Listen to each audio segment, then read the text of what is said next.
Olá, graça e paz em nome de Jesus. Hoje é o 266º dia de leitura da Bíblia na ordem cronológica dos acontecimentos. Que todos estejam sujeitos às autoridades superiores, porque não há autoridade que não proceda de Deus, e as autoridades que existem foram por ele instituídas.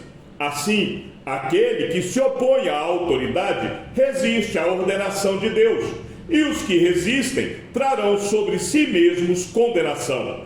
Porque os magistrados não são para temor quando se faz o bem, e sim quando se faz o mal. Você quer viver sem medo da autoridade? Faça o bem, e você terá louvor dela, pois a autoridade é ministro de Deus para o seu bem. Mas, se você fizer o mal, então tenha medo, porque não é sem motivo que a autoridade traz a espada, pois é ministro de Deus, vingador, para castigar quem pratica o mal. Portanto, é necessário que vocês se sujeitem à autoridade, não somente por causa do temor da punição, mas também por dever de consciência. É por isso também que vocês pagam impostos, porque as autoridades são ministros de Deus, atendendo constantemente a este serviço. Paguem a todos o que lhes é devido: a quem tributo, tributo; a quem imposto, imposto; a quem respeito, respeito; a quem honra, honra. Não fiquem devendo nada a ninguém, exceto o amor de uns para com os outros, pois quem ama o próximo cumpre a lei. Pois estes mandamentos: não cometa adultério, não mate, não furte, não cobice, e qualquer outro mandamento que houver, todos se resumem nesta palavra: ame o seu próximo como você ama a si mesmo. O amor não pratica o mal contra o próximo, portanto, o cumprimento da lei é o amor. E digo isto a vocês que conhecem o tempo. Já é hora de despertarem do sono, porque a nossa salvação está agora mais perto do que quando no princípio cremos. Vai alta a noite e o dia vem chegando. Deixemos, pois, as obras das trevas e revistamo-nos das armas da luz. Vivamos dignamente, como em pleno dia, não em orgias e bebedeiras, não em imoralidades e libertinagem, não em discórdias e ciúmes, mas revistam-se do Senhor Jesus Cristo e não façam nada que venha a satisfazer os desejos da carne. Acolham quem é fraco na fé, não porém para discutir opiniões. Um crê que pode comer de tudo, mas quem é fraco na fé come legumes. Quem come de tudo não deve desprezar o que não come, e o que não come não deve julgar o que come de tudo, porque Deus o acolheu. Quem é você para julgar o servo alheio? Para o seu próprio dono é que ele está em pé ou cai, mas ficará em pé, porque o Senhor é poderoso para o manter em pé. Alguns pensam que certos dias são mais importantes do que os demais, mas outros pensam que todos os dias são iguais. Cada um tem opinião bem definida em sua própria mente. Quem pensa que certos dias são mais importantes, faz isso para o Senhor. Quem come de tudo, faz isso para o Senhor, porque dá graças a Deus. E quem não come de tudo, é para o Senhor que não come, e dá graças a Deus.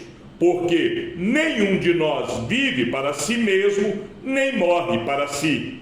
Porque se vivemos, é para o Senhor que vivemos. Se morremos, é para o Senhor que morremos.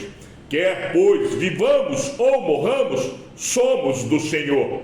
Foi precisamente para esse fim que Cristo morreu e tornou a viver, para ser Senhor, tanto de mortos como de vivos. Você, porém, porque julga o seu irmão? E você, porque despreza o seu irmão? pois todos temos de comparecer diante do tribunal de Deus. Como está escrito, por minha vida, diz o Senhor, diante de mim se dobrará todo joelho, e toda língua dará louvores a Deus. Assim, pois, cada um de nós prestará contas de si mesmo diante de Deus. Portanto, deixemos de julgar uns aos outros. Pelo contrário, tomem a decisão de não pôr tropeço ou escândalo diante do irmão. Eu sei e estou persuadido no Senhor Jesus de que nada é impuro em si mesmo, a não ser para aquele que pensa que alguma coisa é impura. Para esse é impura. Se o seu irmão fica triste por causa do que você come, você já não anda segundo o amor. Não faça perecer por causa daquilo que você come aquele por quem Cristo morreu. Não seja, pois, difamado aquilo que vocês consideram bom, porque o reino de Deus não é comida nem bebida, mas justiça, paz e alegria no Espírito Santo. Aquele que deste modo serve a Cristo é agradável a Deus e aprovado pelas pessoas. Assim, pois, sigamos as coisas que contribuem para a paz, e também as que são para a edificação mútua. Não destrua a obra de Deus por causa de comida. Todas as coisas, na verdade, são puras, mas não é bom quando alguém come algo que cause escândalo. É bom não comer carne, nem beber vinho, nem fazer qualquer outra coisa que leve um irmão a tropeçar. A fé que você tem, guarde-a para você mesmo diante de Deus. Bem-aventurado é aquele que não se condena naquilo que aprova, mas aquele que tem dúvidas é condenado se comer, pois o que ele faz não provém de fé, e tudo que não provém de fé é pecado. Ora, nós que somos fortes na fé, temos de suportar as debilidades dos fracos e não agradar a nós mesmos. Portanto, cada um de nós agrade ao próximo no que é bom para a edificação, porque também Cristo não agradou a si mesmo. Pelo contrário, como está escrito, os insultos dos que te insultavam caíram sobre mim. Pois tudo que no passado foi escrito, para o nosso ensino foi escrito, a fim de que, pela paciência e pela consolação das Escrituras, tenhamos esperança. Ora, o Deus da paciência e da consolação lhes conceda o mesmo modo de pensar de uns para com os outros, segundo Cristo Jesus, para que vocês, unânimes e a uma só voz, glorifiquem o Deus e Pai de nosso Senhor Jesus Cristo. Portanto, acolham uns aos outros, como também Cristo acolheu vocês para a glória de Deus. Pois digo que Cristo foi constituído ministro da circuncisão, em prol da verdade de Deus, para confirmar as promessas feitas aos nossos pais, e para que os gentios glorifiquem a Deus por causa da sua misericórdia, como está escrito: por isso eu te glorificarei entre os gentios e cantarei louvores ao teu nome.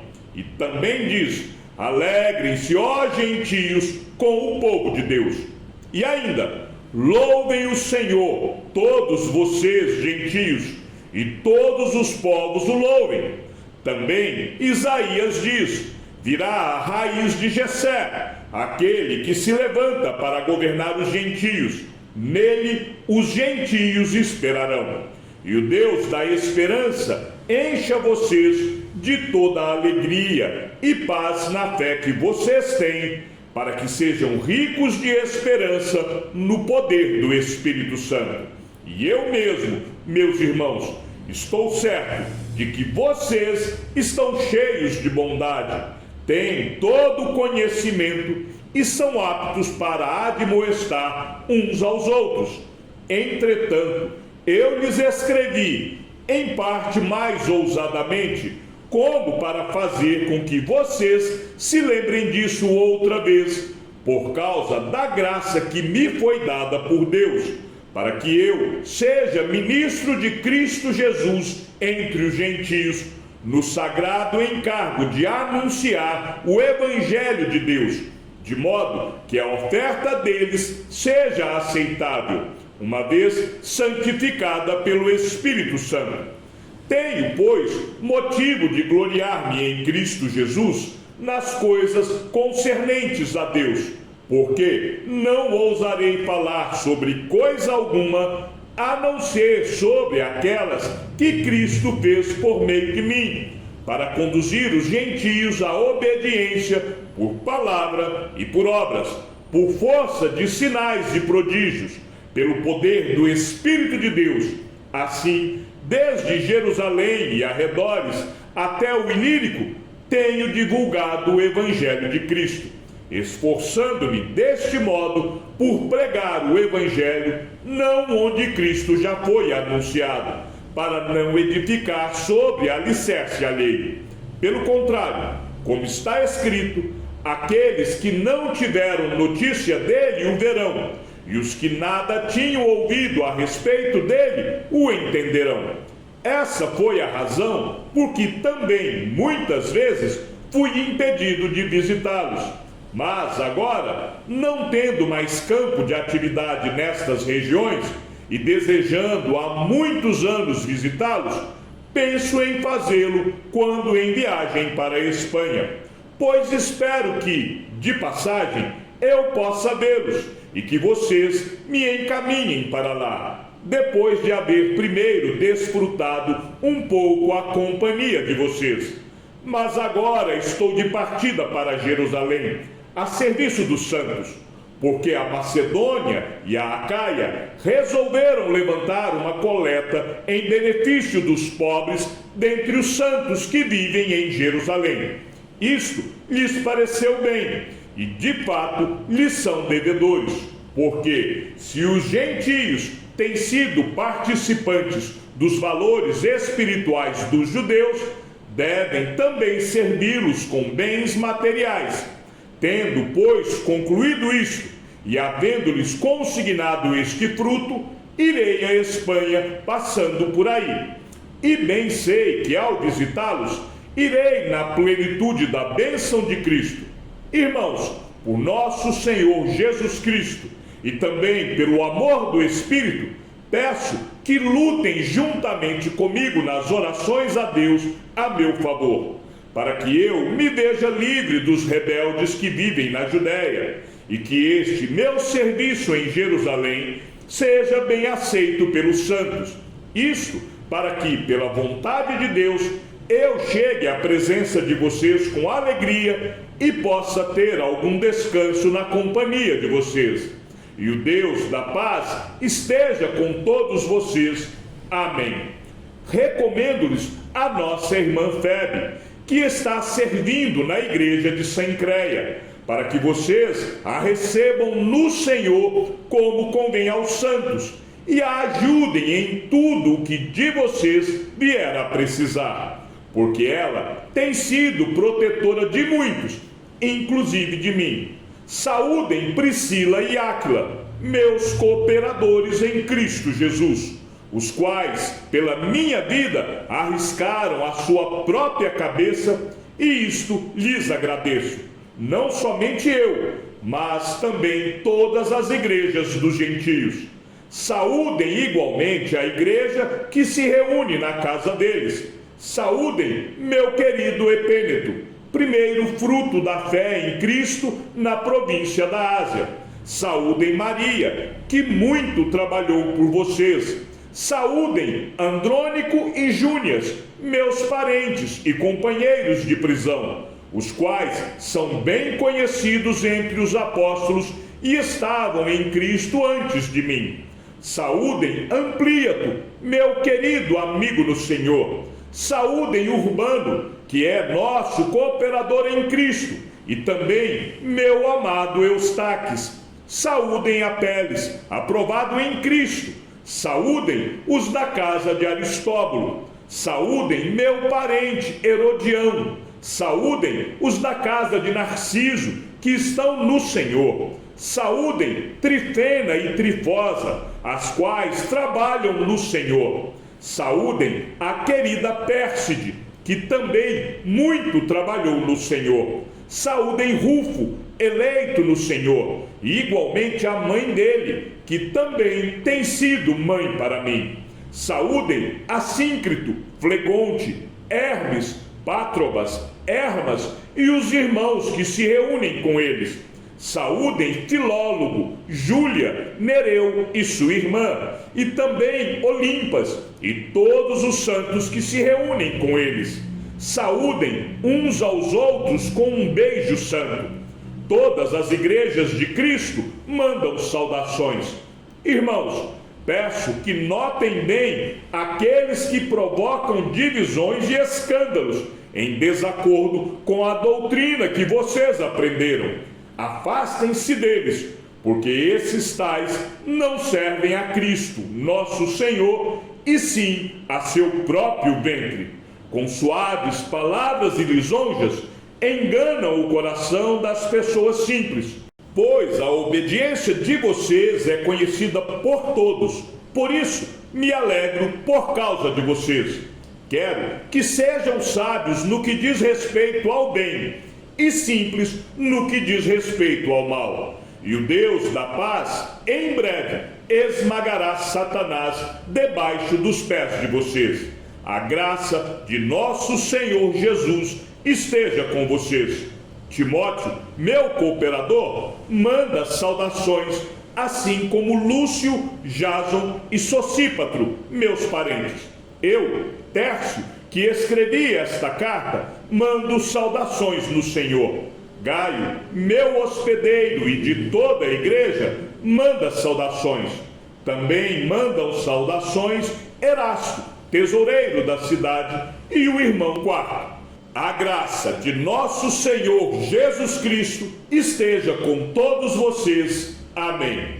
Ora, ao Deus que é poderoso para confirmar vocês, segundo o meu evangelho e a pregação de Jesus Cristo, conforme a revelação do mistério guardado em silêncio desde os tempos eternos, e que agora tornou-se manifesto e foi dado a conhecer por meio das Escrituras proféticas, segundo o mandamento do Deus eterno, para a obediência da fé entre todas as nações, a este Deus único e sábio seja dada glória, por meio de Jesus Cristo, para sempre. Amém. Paulo permaneceu 3 meses na Grécia. Quando estava para embarcar rumo à Síria, houve uma conspiração por parte dos judeus contra ele. Então decidiu voltar pela Macedônia. Acompanharam-no Sópatro de Bereia, filho de Pirro, Aristarco e Segundo de Tessalônica, Gaio de Derbe, Timóteo e também Tíquico e Trófimo, da província da Ásia. Estes nos precederam, ficando à nossa espera em Troade. Depois dos dias dos pães sem fermento, navegamos de Filipos e em 5 dias nos encontramos com eles em Troade, onde passamos uma semana. Quando chegamos a Troade para pregar o Evangelho de Cristo, Paulo estava intranquilo em seu espírito, pois não encontramos Tito. Por isso, despedimos-nos deles e partimos para a Macedônia. E quando lá chegamos, não tivemos nenhum alívio. Pelo contrário, em tudo fomos atribulados. Lutas por fora, temores por dentro. Porém Deus, que consola os abatidos, nos consolou com a chegada de Tito. Chegamos ao fim da leitura de nosso 266º dia. Que o Senhor seja com o teu espírito e que a graça seja com todos os que amam sinceramente a nosso Senhor Jesus Cristo. E ao Deus único e sábio seja dada toda a glória, e que a sua vida seja sempre para mais em Cristo Jesus. Um forte abraço e até amanhã, se assim o Senhor nos permitir.